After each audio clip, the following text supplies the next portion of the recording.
Media మిత్రులందరికీ నమస్కారం. Janasena party ఏదైతే రిజిస్టర్ పార్టీ నుంచి గుర్తింపు పార్టీగా ఈ రోజు మాకు ఎలక్షన్ కమిషనర్ గారు తెలియజేయడం జరిగింది. ఎలక్షన్ కమిషనర్ వారికి ధన్యవాదాలు. ఎందుకంటే అనేక కష్టాలతో కూడి ఈ యొక్క పార్టీని పెట్టిన జనసేన అధినేత శ్రీ పవన్ కళ్యాణ్ గారికి జనసేన తెలంగాణ వ్యాప్తంగా ఉన్న కార్యకర్తలు వీరమహిళల తరఫున ధన్యవాదాలు తెలియజేస్తున్నాను.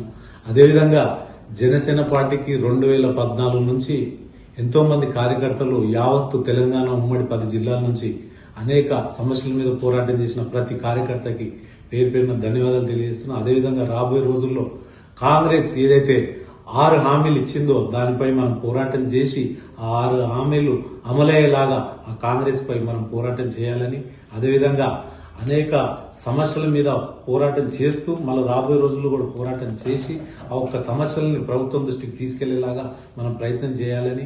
ఎందుకంటే గతంలో ఇంకో పార్టీ ఇంటికో ఉద్యోగం అని చెప్పింది, అది 10 ఏళ్లు పాలించారు.